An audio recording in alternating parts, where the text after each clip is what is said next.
Harfuch catea la casa de Jimena Guzmán.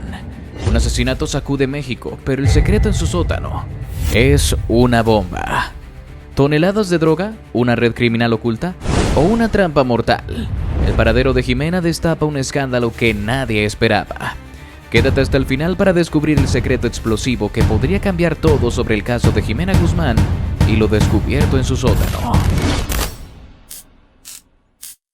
El 20 de mayo de 2025, Ciudad de México, 8:13 de la mañana, calzada de Tlalpan. El día despierta bajo un cielo gris, con el tráfico rugiendo y la ciudad palpitando. De repente, 6 disparos quiebran el aire.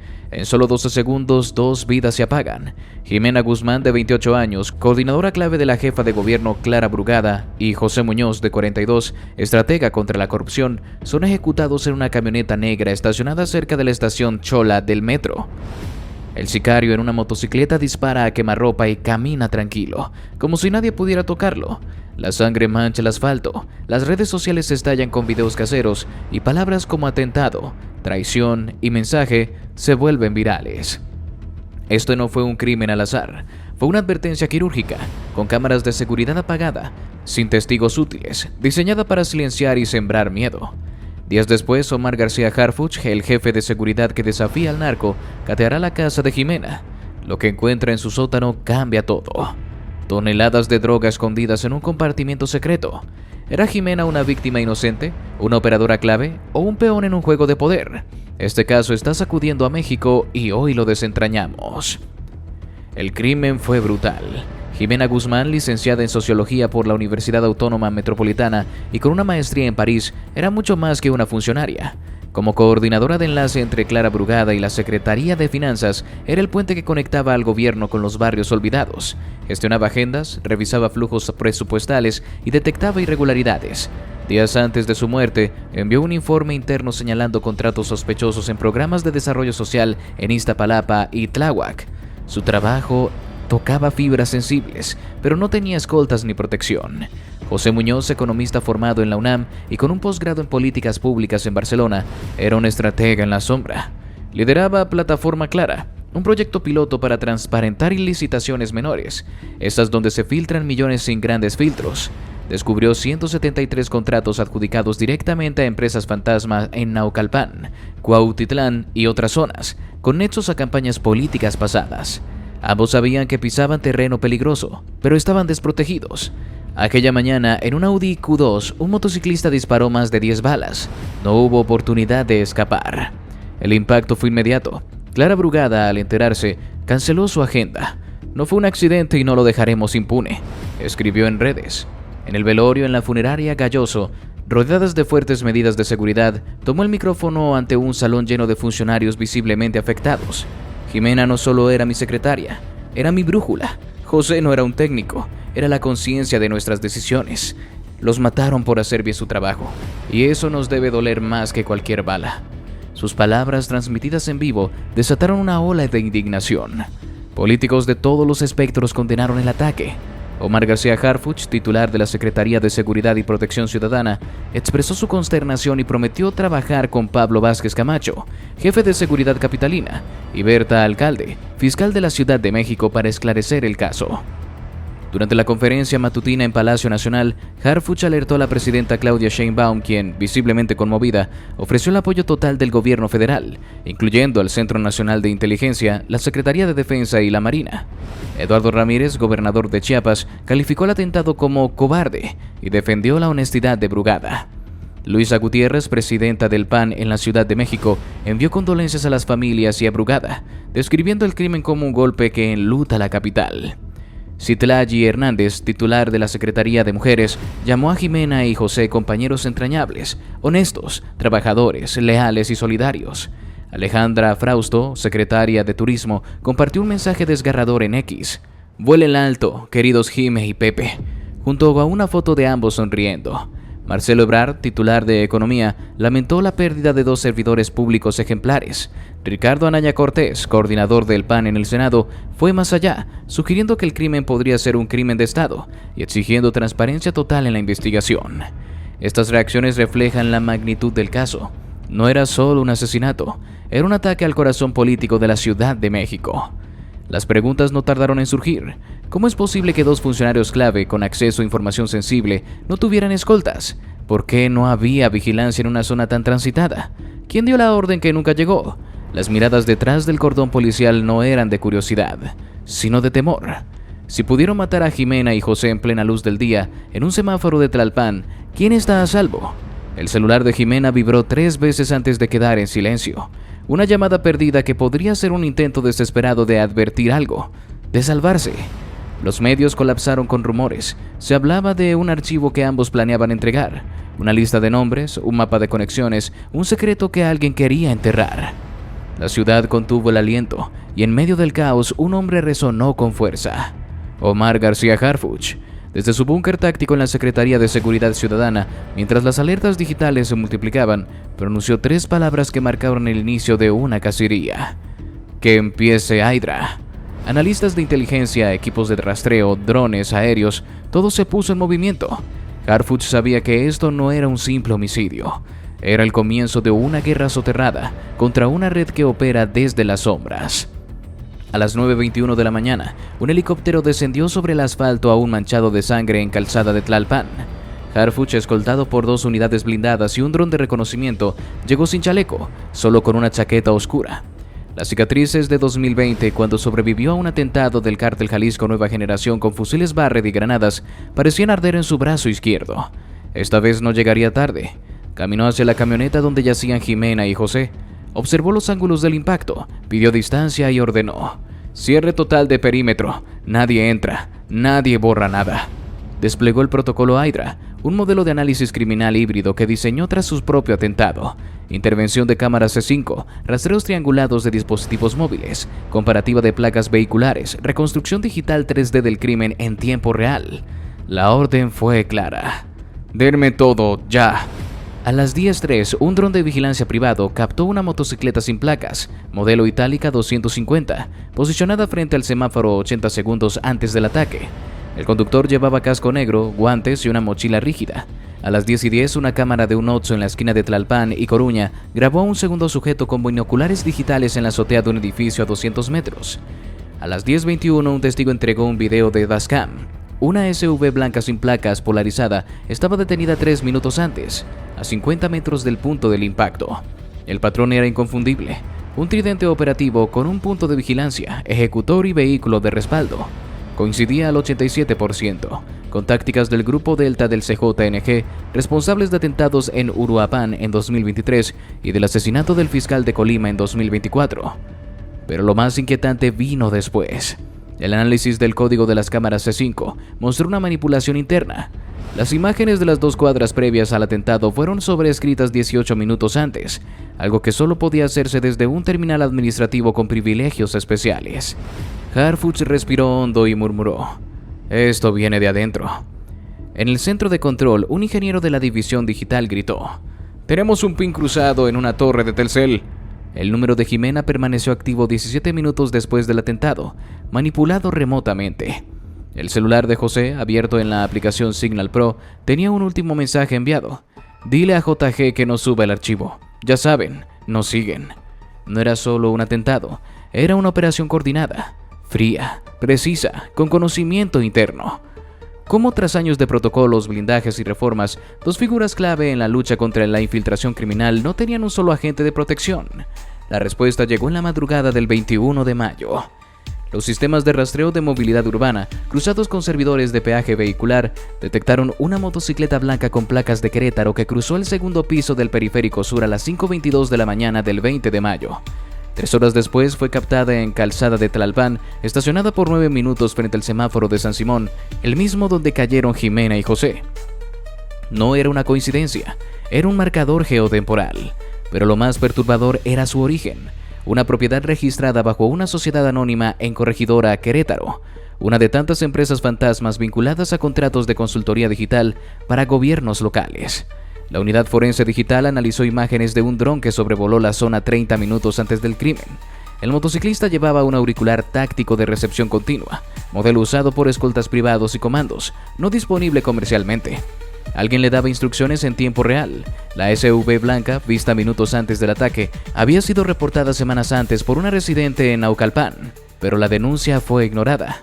La matrícula trasera correspondía a un auto oficial de la Secretaría de Obras de la Ciudad de México, reportado como en mantenimiento.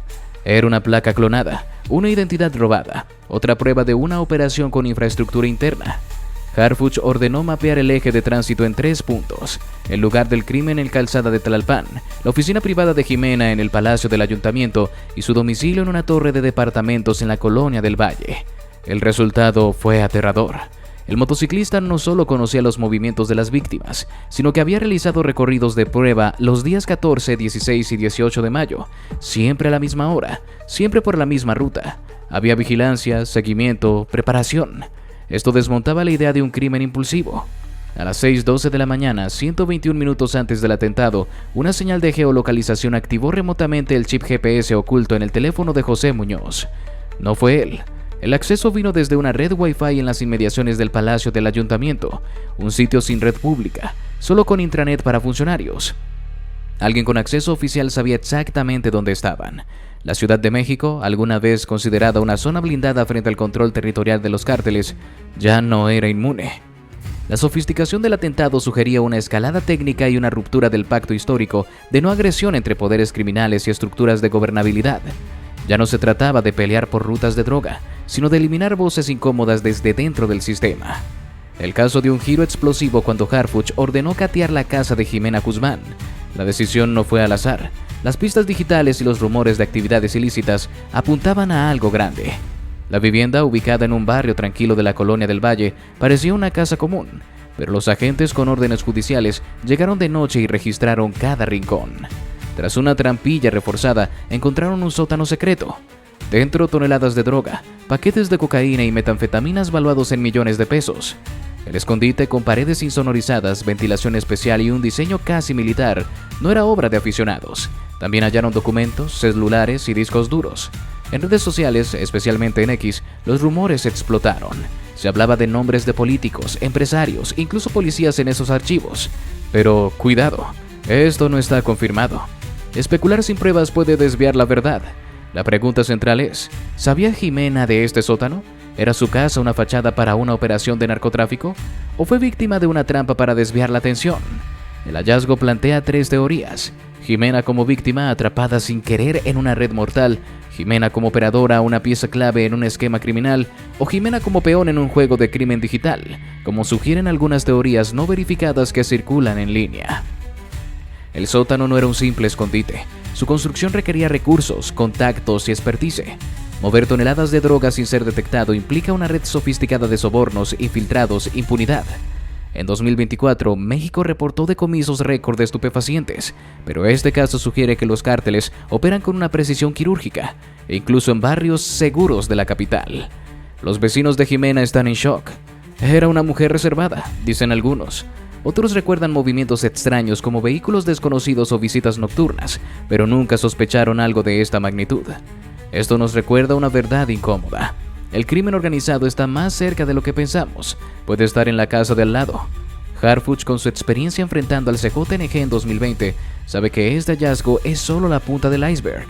El cateo fue más que una operación. Fue un mensaje claro. Nadie, ni siquiera en una colonia tranquila, está fuera del alcance de la ley. La investigación bajo el protocolo Hydra destapó una red aún más oscura. El expediente, reconstruido tras 48 horas de análisis intensivo, reveló lo que Jimena y José habían comenzado a descubrir antes de su muerte: una red de al menos 32 empresas fantasma con direcciones duplicadas en zonas industriales en Naucalpan, Ixtapaluca y San Vicente Chicoloapan. Estas compañías, con razones sociales aparentemente legítimas, habían ganado 179 contratos públicos por adjudicación directa, con montos entre 320,000 y 470,000 pesos, justo por debajo del umbral que exige revisión por comité. Las transferencias, una vez depositadas, eran fraccionadas y enviadas a cuentas espejo en Guadalajara, León y también en Tepic. El destino final, 2 cuentas en las Islas Vírgenes. Era un mecanismo perfecto de lavado de dinero, oculto bajo formalidades administrativas. Jimena, con acceso a los flujos presupuestales internos y los informes mensuales de gasto real, encabezaba un grupo estratégico de análisis de riesgos de gobernabilidad local, dedicado a identificar infiltraciones políticas no declaradas. José, con su proyecto Plataforma Clara, buscaba geolocalizar, digitalizar y auditar cada contrato menor a 500,000 pesos en tiempo real. Entre papeles y archivos encontraron huellas de corrupción, redes de empresas de papel, algunas con RFCs inexistentes, otras con vínculos a campañas políticas. Uno de los hallazgos más delicados fue el del grupo Tezcatlipoca S.A.D.S.B., una empresa que aparece en 11 contratos distintos, todos con facturación fraccionada. Su consultor legal era un ex asesor de campañas federales y su cuenta maestra se usó para pagar logística a brigadas políticas en Michoacán, en zonas bajo influencia de los Viagras y el CJNG. Este crimen no iba dirigido a personas, iba dirigido al sistema, a cualquiera que se atreviera a limpiar la red, a quienes rastreaban flujos, firmaban alertas internas y pensaban en voz alta sobre lo que no debía tocarse. Un borrador encontrado en el expediente con fecha del 17 de mayo, titulado Informe de Irregularidades Contractuales con Impacto Presupuestal 2023-2024, firmado por José Muñoz, tenía una nota a mano. Lo presentaré el martes. Si pasa algo, habla con XG. Ese martes fue el 20 de mayo, y XG era Jimena Guzmán. Clara Brugada, al recibir este expediente, cerró la carpeta y dijo con firmeza: «Esto no puede resolverse con un acto simbólico. Esto tiene que reventar desde adentro». Esa misma mañana dio a Harfuch autonomía total, cateos, detenciones, incautaciones sin necesidad de aprobación previa, incluso dentro de los 3 niveles de gobierno. Más importante aún, le permitió exponer complicidades políticas. Harfuch activó la Operación Horizonte, un rastreo digital de todas las adjudicaciones hechas desde 2022 a proveedores ligados a los 179 contratos sospechosos. También ordenó intervenir fiscalías, delegaciones y cruzar datos de contrataciones con perfiles de empleados de seguridad subrogada. Ya no se trataba de encontrar al sicario, se trataba de identificar a los protectores, secretarios, directores generales, enlaces administrativos, operadores de campo que facilitaron el encubrimiento. Porque nadie apaga cámaras C5 sin autorización. Nadie borra un expediente digital sin acceso privilegiado. Nadie pone en riesgo una red millonaria sin respaldo político. El 21 de mayo, en una sala de crisis en Palacio Nacional, Harfuch presentó a la presidenta Claudia Sheinbaum una carpeta rotulada en rojo: Confidencial Nivel 4, Cartografía Criminal CDMX. Conectó su portátil y proyectó un mapa térmico de puntos de transacción anómalos, cruzados con señales de geolocalización de 41 dispositivos vinculados al entorno del CJNG. «Esto no es Michoacán, esto es Benito Juárez, Miguel Hidalgo, Iztacalco», dijo cortante. Su equipo había detectado 3 células operativas del CJNG activas en la capital. La primera en Benito Juárez usaba una empresa de logística en la Colonia del Valle como fachada para mover efectivo entre Querétaro y la Ciudad de México. Las transferencias se fragmentaban en cuentas de OXXOPay, BBVA y Mercado Pago, y salían del país vía remesas trianguladas por Chiapas. Un exdirector de adquisiciones de la alcaldía había firmado 19 contratos menores con ellos. La segunda, en Miguel Hidalgo, operaba bajo una agencia inmobiliaria en Campos Elíseos, negociando pagos por protección política con exfuncionarios federales, incluyendo un exdiputado local del PAN. La tercera, en Iztacalco, la más peligrosa, usaba dispositivos móviles para rastrear servidores públicos de mediano rango, accediendo a padrones de beneficiarios, claves de contratos y movimientos de vehículos oficiales. Sheinbaum guardó silencio, asintió y dio una instrucción: «Depure, secretario, pero hágalo en silencio». Esa noche, 14 teléfonos oficiales fueron desconectados del sistema interno del gobierno capitalino y 4 vehículos blindados salieron de la Secretaría de Seguridad Ciudadana rumbo a direcciones no reveladas. La cacería había comenzado, no solo contra el cártel, sino contra quienes lo dejaron entrar. El experto en seguridad, David Saucedo, lo resumió en una frase que se volvió viral: «No es casualidad, es consecuencia. Cuando no proteges a quienes tocan intereses oscuros, los estás entregando». Datos oficiales de la Fiscalía General de la Justicia de la Ciudad de México confirman que en los primeros 5 meses de 2025, el 37% de las víctimas de homicidio doloso en la capital eran trabajadores del sector público o comunitario, una cifra inédita. Jimena y José manejaban información sensible, pero sus funciones fueron clasificadas como técnicas, sin mérito para protección. En la Ciudad de México no existe un protocolo formal de evaluación de riesgo para funcionarios clave que no sean de alto perfil. El modelo de seguridad protege cargos, no funciones, dejando un vacío letal. Harfuch propuso 3 medidas urgentes: depuración administrativa con auditoría extrema, blindaje digital y físico para funcionarios que manejen datos críticos, y un registro público de proveedores y adjudicaciones cruzadas. Pero su diagnóstico fue crudo. La capital ha perdido soberanía institucional en varias zonas clave. El CJNG no necesita balas para controlar. Le bastan algoritmos, consultores y operadores camuflados como proveedores. Recuperar esa soberanía no será solo cuestión de decretos, será una batalla política, social y ciudadana. El caso también destapa el enigma del crimen digital. Rumores en plataformas como X sugieren que Jimena podría estar vinculada a una red de extorsión en línea, involucrando hackeos, criptomonedas y chantajes. Los celulares y discos duros confiscados en el sótano podrían contener claves para desmantelar esta red, pero hasta ahora no hay evidencia sólida. La idea no es descabellada. Los cárteles han adoptado la tecnología para lavar dinero, espiar y extorsionar. Imagina un escenario donde el narco usa hackers para infiltrar sistemas gubernamentales, rastrear funcionarios o mover fondos en la dark web. Es aterrador, pero plausible. Sin embargo, debemos ser cautos. Mucho de lo que circula en redes es especulación diseñada para ganar clics, y caer en ella puede desviar la investigación. La investigación sigue en curso y los riesgos son altos. Los documentos y dispositivos del sótano están bajo análisis forense. Si contienen nombres de figuras poderosas como sugieren los rumores, el caso podría desencadenar un terremoto político. Harfuch, que ya sobrevivió a un atentado del CJNG, sabe que está en la mira. Su equipo trabaja día y noche, cruzando datos, analizando sustancias, reconstruyendo la red. Clara Brugada y Claudia Sheinbaum han prometido romper la cadena de complicidad interna, pero la corrupción es un enemigo tenaz. En México, la justicia a menudo choca con muros de impunidad, y los cárteles tienen formas de contraatacar. Harfuch lo sabe, y por eso no baja la guardia. Este caso trasciende a Jimena y José. Es una fractura en la soberanía del Estado.